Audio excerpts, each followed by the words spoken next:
कहा जाता है लाइफ प्रोसेसेस। इसको अगर हम दूसरी तरह से डिफाइन करना चाहें तो वो भी कर सकते हैं, जैसे यहां पर दिया है all the processes which together keep the living organisms alive and perform task to maintain the body are called life processes. ऐसे सभी प्रोसेसेस जो इकट्ठे मिलकर लिविंग ऑर्गेनिज्म, जो भी लिविंग थिंग्स हैं, उनको अलाइव यानी कि जिंदा रखें और उनकी बॉडी को मेंटेन रखें, ऐसे सभी प्रोसेसेस को कहा जाता है लाइफ प्रोसेसेस। अगर इसके एग्जाम्पल की बात की जाए, लाइफ प्रोसेसेस के एग्जाम्पल क्या होंगे, यहां पर हमें दिए हैं। इसमें सबसे पहला है न्यूट्रिशन यानी फूड, या फिर हम कह सकते हैं पोषण। सेकंड है इसमें रेस्पिरेशन यानी कि सांस लेना। इसके बाद थर्ड है ट्रांसपोर्टेशन, जो भी न्यूट्रिशन यानी फूड है उसको सभी बॉडी पार्ट्स तक कैसे पहुंचाया जाए, वो होता है ट्रांसपोर्टेशन। और लास्ट है इसमें एक्सक्रीशन, जो बॉडी में वेस्ट मटेरियल बचा उसको एक्सपेल करना यानी कि बॉडी से बाहर निकालना। तो किसी भी लिविंग थिंग को अलाइव रहने के लिए और बॉडी को मेंटेन करने के लिए इन चारों लाइफ प्रोसेसेस को कंप्लीट करना होता है। इन सभी को एक एक करके डिटेल में पढ़ेंगे। सबसे पहले स्टार्ट करते हैं न्यूट्रिशन से, नेक्स्ट पेज पर। सो यहां पर है न्यूट्रिशन। सबसे पहले समझ लेते हैं न्यूट्रिशन क्या है, इसको किस तरह से डिफाइन किया जाएगा। सो यहां पर दिया है the process of taking nutrients from food is called nutrition. वो प्रोसेस जिसमें हम फूड से न्यूट्रिएंट्स अपनी बॉडी को प्रोवाइड करते हैं, उस प्रोसेस को कहा जाता है न्यूट्रिशन।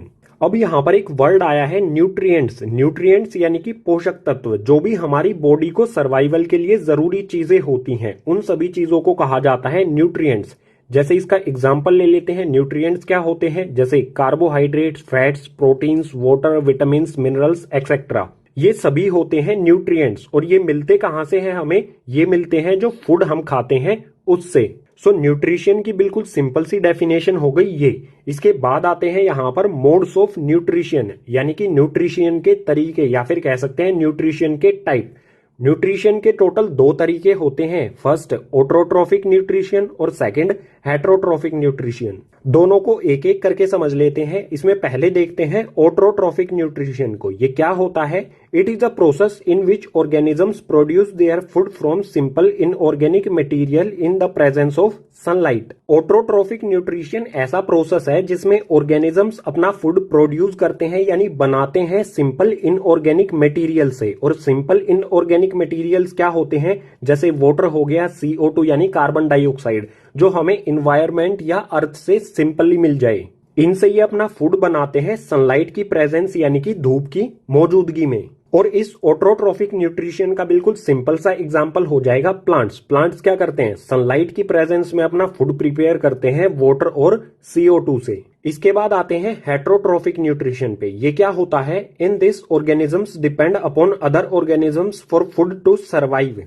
हेटरोट्रोफिक न्यूट्रिशन में एक ऑर्गेनिज्म दूसरे ऑर्गेनिज्म पर डिपेंड होता है फूड के लिए। इसके एग्जाम्पल से आप इजीली समझ पाओगे। एग्जाम्पल है इसका human beings, amoeba, lion, tiger, donkey. ये सभी क्या हैं, दूसरी चीजों पर डिपेंड होते हैं फूड के लिए। ह्यूमन बींग यानी मैं और आप किस चीज पर डिपेंड होते हैं, प्लांट्स पर डिपेंड होते हैं फूड के लिए। जो भी व्हीट, राइस, मेज या फिर जो भी वेजिटेबल्स या फ्रूट्स हैं, वो हमें कहां से मिलते हैं, प्लांट्स से मिलते हैं हमें। हम अपना फूड प्रिपेयर खुद से नहीं कर सकते। तो ऐसे ऑर्गेनिजम्स जो फूड के लिए दूसरे ऑर्गेनिजम्स पर डिपेंड करें, उन्हें कहा जाता है हेटरोट्रोफिक। अब नेक्स्ट पेज पर देखेंगे जो प्लांट्स होते हैं वो अपना फूड कैसे प्रिपेयर करते हैं, या फिर कह सकते हैं न्यूट्रिशन इन प्लांट्स, प्लांट्स में पोषण कैसे होता है। सो न्यूट्रिशन इन प्लांट्स, प्लांट्स में न्यूट्रिशन यानी कि पोषण होता है गाइस फोटोसिंथेसिस प्रोसेस से। इस प्रोसेस को समझ लेते हैं। सो यहां पर हमें दिया है the process in which green plants convert simple inorganic materials into complex organic food material in the presence of chlorophyll and sunlight. Photosynthesis ऐसा प्रोसेस होता है गाइस जिसमें green plants inorganic materials H2O यानी कि वाटर और CO2 यानी कि carbon dioxide, इन दोनों इनऑर्गेनिक मटेरियल्स का यूज करते हुए फूड मटेरियल तैयार करते हैं C6H12O6। किसकी प्रेजेंस में, क्लोरोफिल और सनलाइट, इन दोनों की प्रेजेंस यानी कि मौजूदगी में इन दोनों इनऑर्गेनिक कंपाउंड से ये फूड मटेरियल तैयार होता है। बिल्कुल सिंपल है। और अगर हम चाहें फोटोसिंथेसिस की केमिकल इक्वेशन लिखना तो ये भी बिल्कुल सिंपल है। यहाँ पर क्या है, दो इनऑर्गेनिक कंपाउंड CO2 यानी कि कार्बन डाइऑक्साइड और H2O यानी कि वाटर, ये दोनों इनऑर्गेनिक कंपाउंड सनलाइट और क्लोरोफिल इन दोनों की प्रेजेंस में फूड मटेरियल तैयार करते हैं C6H12O6। ये फॉर्मूला होता है गाइस ग्लूकोज का। यही ग्लूकोज ऑर्गेनिक मटेरियल, यही होता है प्लांट का फूड। इसके साथ मिल जाती है गाइस ऑक्सीजन। सो बिल्कुल सिंपल है, कार्बन डाइऑक्साइड और H2O यानी कि वाटर, ये दोनों रिएक्शन करके बनाते हैं ग्लूकोज, प्लांट का फूड, और बच जाती है ऑक्सीजन जो बाद में प्लांट से बाहर निकल जाती है। फोटोसिंथेसिस में ही हमें आगे दिया है event occur during photosynthesis. Photosynthesis process में क्या क्या इवेंट होते हैं, इवेंट यानी कि घटनाक्रम, क्या क्या घटनाएं होती हैं। तो इसमें सबसे पहले क्या होता है, absorption of light energy by chlorophyll. सबसे पहले प्लांट में जो क्लोरोफिल होती है वो लाइट एनर्जी को एब्जॉर्ब करती है यानी कि सोख लेती है। इसके बाद सेकंड है conversion light energy to chemical energy. जो क्लोरोफिल ने लाइट एनर्जी एब्जॉर्ब की थी इसको चेंज किया जाता है उसके बाद केमिकल एनर्जी में। And splitting of water molecule into H and O। इसके बाद जो वाटर मॉलिक्यूल्स होते हैं गाइस, वाटर मॉलिक्यूल्स क्या होते हैं, H2O, ये होता है वाटर मॉलिक्यूल।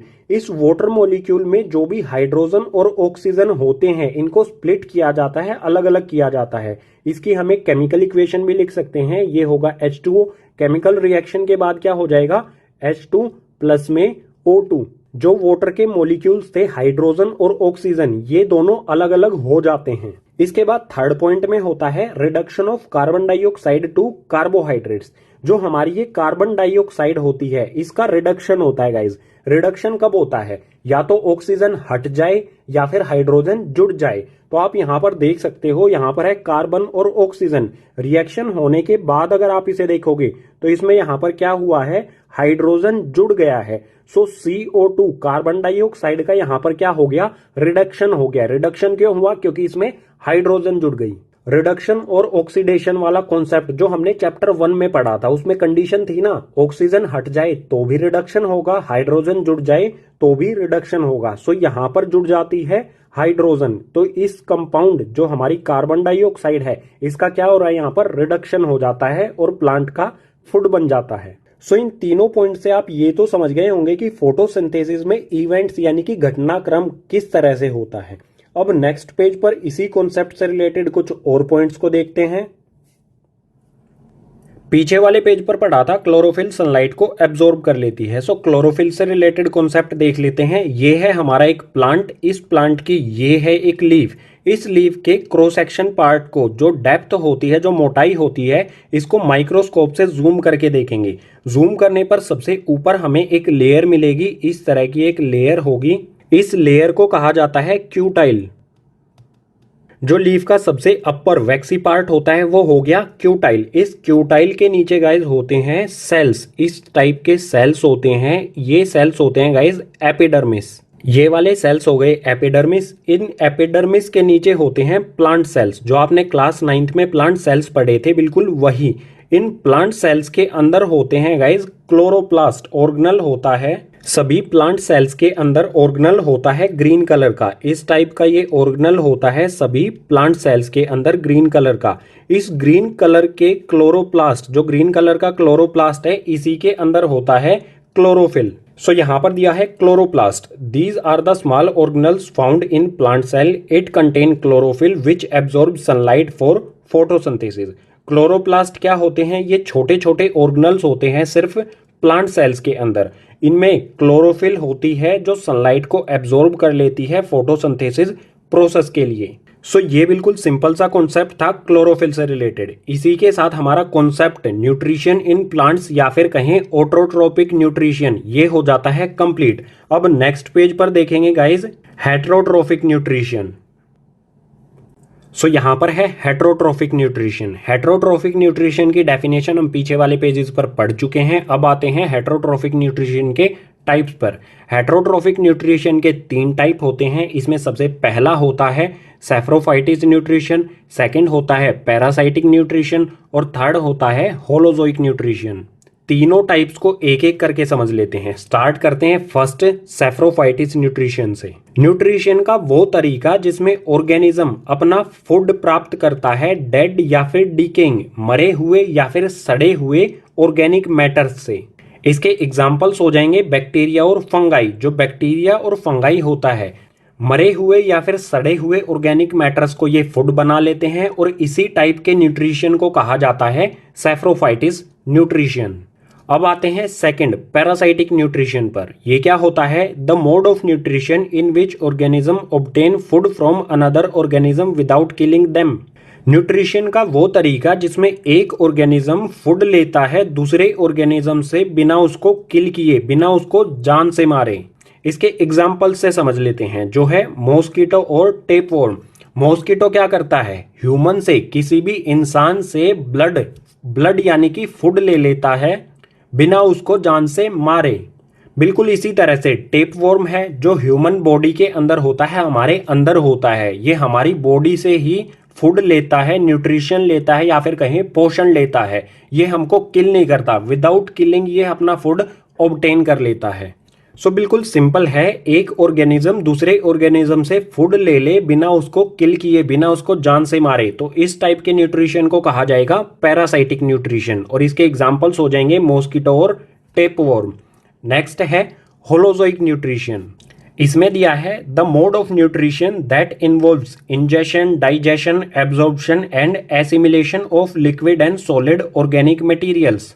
होलोजोइक न्यूट्रिशन वो होता है जिसमें कोई भी लिक्विड या फिर सॉलिड इनका इंजेशन किया जाए, यानी कि इन्हें खाया जाए, उसके बाद डाइजेस्ट किया जाए, डाइजेशन हो, पचाना, उसके बाद एब्जॉर्प्शन यानी कि सोखना, और उसके बाद एसिमिलेशन यानी कि वेस्ट मटेरियल को बाहर निकालना। इसको बिल्कुल सिंपली अगर कहें तो सिंपल हो जाएगा, खाना, उसके बाद उसे पचाना, बॉडी में एब्जॉर्ब कराना, और एसिमिलेशन यानी कि वेस्ट मटेरियल को बाहर निकाल देना। उसी को कहा जाता है होलोजोइक न्यूट्रिशन। इसके एग्जाम्पल से समझ जाएंगे ये किन किन में होता है, एनिमल्स में और ह्यूमंस में। हम क्या करते हैं? खाना खाते हैं, पचाते हैं, बॉडी उसे एब्जॉर्ब करती है और जो वेस्ट मटेरियल होता है उसे बाहर निकाल देते हैं।